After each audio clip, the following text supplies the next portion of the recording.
Os filmes de Harry Potter são alguns dos mais amados de uma geração, cheios de magia, personagens convincentes e apostas reais. Muita gente cresceu assistindo Harry, Ron e Hermione crescerem. Em 8 filmes, você aposta que há um monte de segredos escondidos nos bastidores, de curiosidades divertidas, de brincadeiras no set. Vamos cobrir tudo.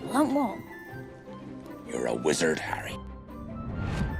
Em nossa primeira entrada, queríamos informar sobre o diretor que quase lançou a franquia Potter. Todos sabemos que Chris Columbus foi o homem responsável pelos 2 primeiros filmes, mas você sabia que ele não era a primeira escolha da Warner Brothers? Um desses diretores que foi abordado e esteve interessado em trabalhar no primeiro filme antes de Columbus era Steven Spielberg, e ele também gostava muito de trabalhar no filme, tendo desenvolvido alguns conceitos e designs e até brincado em torná-lo animado. Mas ele sabia que Potter seria um sucesso e queria ser desafiado, o que o levou a dizer que não e terminar o filme aí de seu amigo Stanley Kubrick.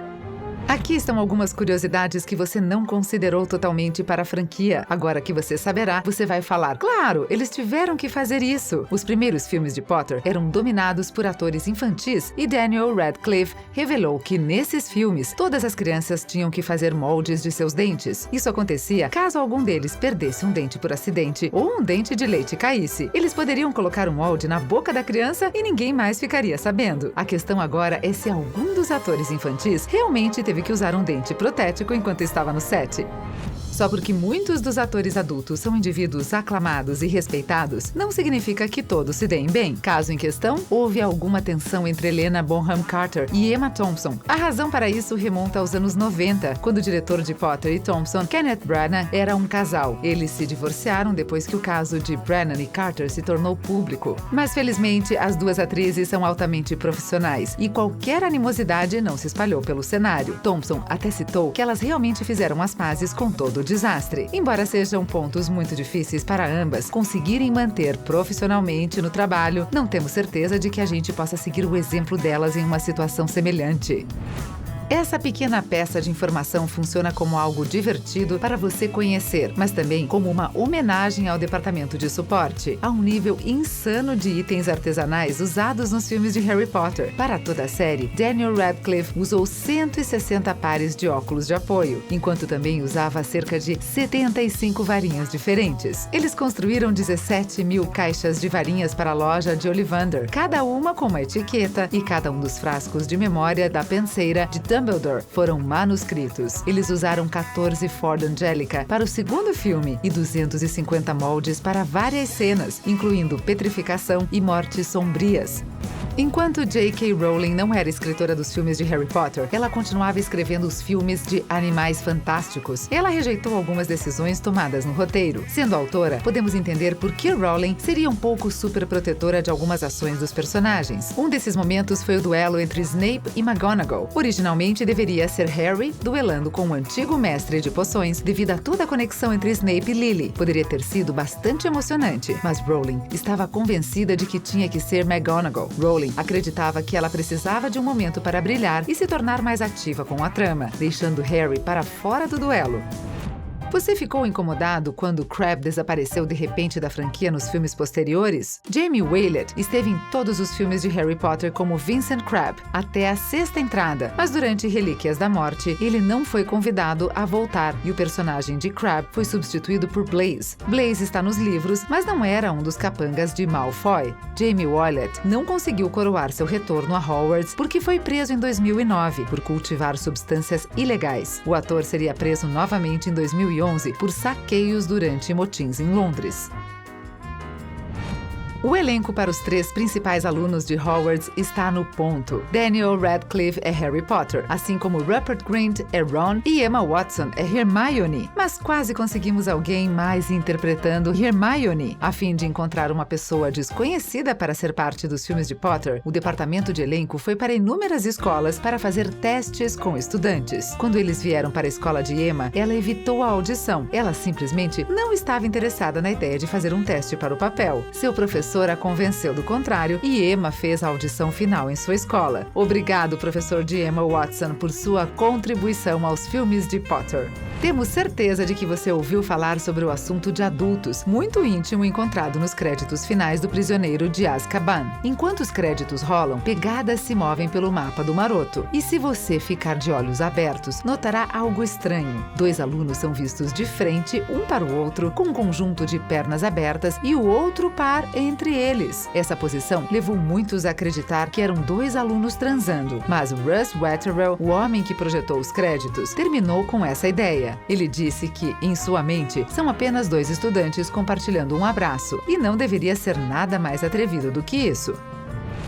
Tantos efeitos digitais passam desapercebidos quando se misturam perfeitamente ao filme. Embora esse seja o caso agora, não era o caso quando os filmes de Potter estavam apenas começando. Isso provou ser um desafio quando as corujas precisavam entregar correspondência para a comunidade de feiticeiros, mas eles não deixariam isso atrasá-los. A equipe que trabalhava nos filmes de Harry Potter treinou corujas para entregar correspondência apenas para o filme. Além disso, as cartas que as corujas tinham que entregar eram escritas à mão, não digitadas em um computador. Além dos óculos, cabelo preto bagunçado e cicatriz de raio, a maior característica que Harry tem são os olhos. As pessoas estão constantemente dizendo a ele que elas se parecem com as da mãe dele. Nos livros, todo mundo faz questão de dizer que os olhos de Harry são verdes, assim como os de Lily, e os cineastas tentaram dar vida a este aspecto do livro. Apenas Daniel Radcliffe provou ser alérgico aos contatos. Então, Chris Columbus optou por manter os olhos azuis de Radcliffe. Felizmente, o ator de Lily Potter, Geraldine Somerville, também tem azuis, garantindo que houve alguma continuidade entre os 2 personagens na tela. O primeiro filme de Harry Potter usou a biblioteca de Duke Humphrey para retratar a seção restrita. Caso você esteja se perguntando onde fica, é a sala de leitura mais antiga da Biblioteca Bodleian da Universidade de Oxford. A Bodleian foi estabelecida em 1602, o que significa que os tesouros dentro dela são excepcionalmente antigos. Com isso em mente, era muito perigosa a ideia de chamas, especialmente nas mãos de uma criança. Era uma enorme bandeira vermelha para os funcionários. Mas, apesar disso, a biblioteca permitiu que a produção de Harry Potter filmasse dentro, além de permitir uma chama em suas paredes. Essa seria a primeira vez que uma chama seria permitida dentro da biblioteca em séculos.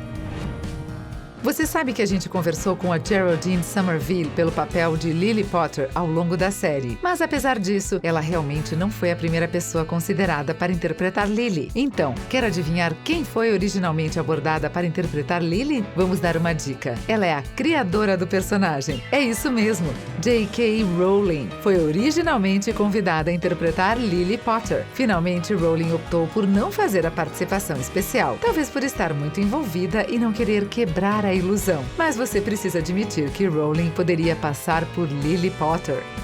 Agora, esta é uma entrada um pouco mais sombria, mas que você ainda deve ter em mente. Ser um ator infantil não é fácil para começar, mas ser parte de uma das franquias mais famosas de todos os tempos bota a pressão em qualquer um. Foi o que aconteceu com Daniel Radcliffe. Ele foi colocado sob os holofotes em uma idade tão jovem que as coisas começavam a aparecer para ele em alguns filmes. Sempre que Radcliffe botava um dedo do pé fora ou fazia algo considerado muito adulto, os tabloides ficavam loucos, o que fazia com que o adolescente aparecesse algumas vezes com algumas bebidas. Não sabemos o quão ruim foi, mas felizmente nunca chegou ao ponto em que eles pediram para ele deixar o papel. Você sabe o que é incrível sobre Helena Bonham Carter? O fato dela se esforçar ao máximo para se tornar o personagem que está interpretando. Quando chegou a hora de retratar Bellatrix Lestrange, ela não se conteve, mas talvez devesse ter contido pelo menos um pouco pelo bem de Matthew Lewis. No 5º filme, ela acidentalmente perfurou seu ouvido interno com sua varinha. Ela decidiu brandir a varinha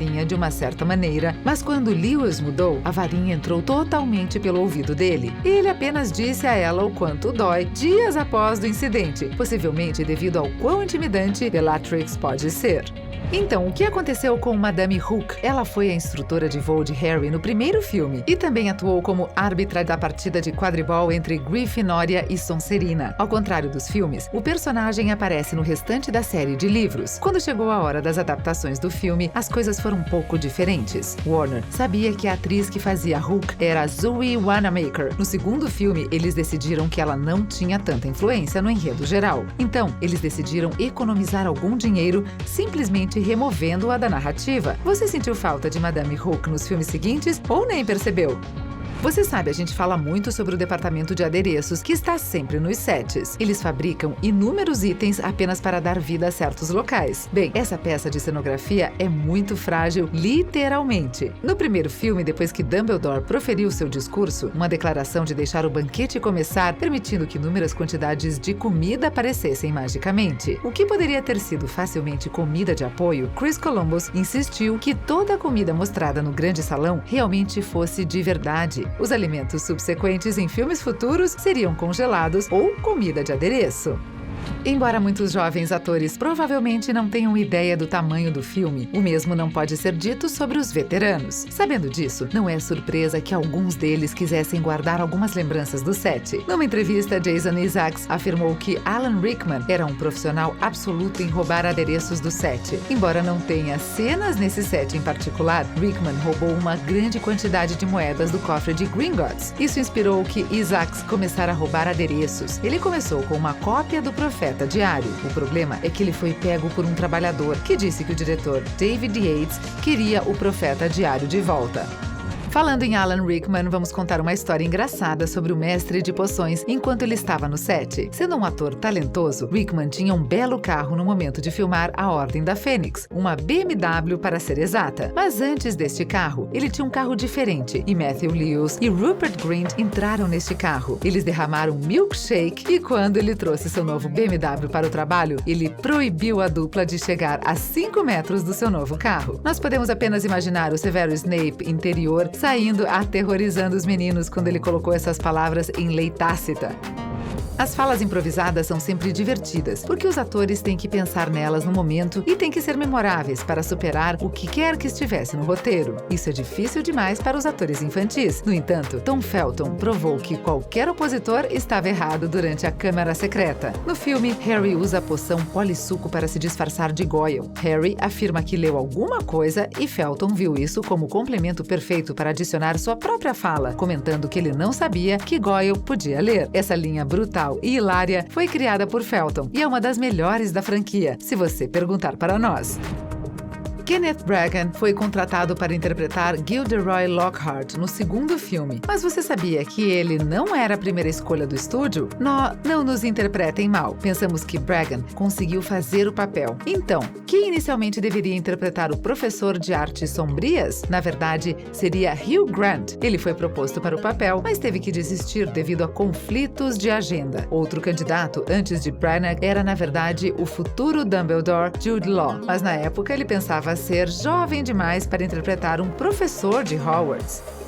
Nos 2 primeiros filmes de Harry Potter, os estudantes usavam suas vestes de Hogwarts o ano todo, mas isso mudou quando Alfonso Cuarón foi contratado. Se você é como nós, isso provavelmente o irritou muito, mas há um método para essa loucura, de acordo com o diretor. Considerando que as coisas ficam um pouco mais sombrias e os temas ficam um pouco mais pesados, Cuarón queria que as crianças usassem roupas para refletir suas personalidades. É por isso que alguns alunos parecem educados e adequados e outros têm camisas abertas e gravatas soltas. Ficamos com um pouco de uniforme, mas ainda temos dúvidas sobre o vestuário casual em Hogwarts. Além de catapora, você se lembra qual era o maior medo na sua escola primária? Se piolhos não lhe veio à mente imediatamente, você cresceu com muita facilidade. Enquanto Hogwarts era um set de filmagem e não uma escola real, ainda tinha os mesmos problemas devido à quantidade de crianças em um espaço confinado. Durante a Câmara Secreta, um surto de piolhos aconteceu e atingiu muitas das crianças. O cenário de piolhos era tão difundido que a produção realmente teve que parar para verificar todos que trabalhavam e acabar com os parasitas. Como o surto de piolho aconteceu, ainda é um mistério, mas existem dezenas de possibilidades no set de um filme de Harry Potter. Enquanto ele não tinha muito a ver com o personagem, quanto mais a série progredia, Dudley ainda apareceu para atormentar Harry na abertura de alguns filmes. O ator Harry Melling perdeu uma quantidade considerável de peso entre a produção da Câmara Secreta e O Prisioneiro de Azkaban, e não se encaixa mais na descrição de Dudley. Em vez de cortá-lo ou dar o papel a outra pessoa, eles fizeram Melling usar uma roupa especial para os filmes subsequentes. Ao contrário dos livros, Dudley teria menos impacto na narrativa à medida que os filmes prosseguiam, o que é uma pena, devido à forma como eles acabam nos livros. Quer alguma prova de que o trio de atores contratados para interpretar Harry, Ron e Hermione foram perfeitos para seus respectivos papéis? Enquanto trabalhavam na prisão de Azkaban, Alfonso Cuarón pediu a cada um dos 3 atores que escrevesse um ensaio sobre seus personagens para entendê-los melhor. O que aconteceu depois foi um verdadeiro reflexo dos personagens que eles foram contratados para interpretar. Emma Watson escreveu um ensaio de 16 páginas sobre Hermione. Daniel Radcliffe entregou uma análise de uma página de quem Harry Potter é, enquanto Rupert Grint nem sequer fez isso, afirmando que Ron provavelmente também não o faria. Quando se pensa nos livros de Harry Potter, há apenas uma palavra que deve vir à mente após a magia: britânico. Aparentemente, a Warner Bros. Estavam considerando um elenco americano no início da pré-produção. Um dos favoritos do estúdio foi o falecido Robin Williams no papel de Hagrid. Chris Columbus também estava considerando Liam Aiken para o papel de Harry Potter, mas J.K. Rowling chegou e interveio, afirmando que o elenco deve ser britânico para refletir o livro. Ela ganhou neste filme e todo o elenco acabaria sendo britânico, com uma exceção, a do falecido Vern Troyer, que interpretou o duende Griphook no primeiro filme, mas foi dublado em pós-produção por Warwick Davis. Então, esses são todos os pequenos detalhes legais dos bastidores dos filmes de Harry Potter. Que petisco de curiosidades você achou particularmente legal? E o que você já sabia? Qual é o seu filme favorito de Harry Potter? E você gostaria de ver uma adaptação cinematográfica de A Criança Amaldiçoada? Conte-nos nos comentários abaixo. Obrigada por assistir!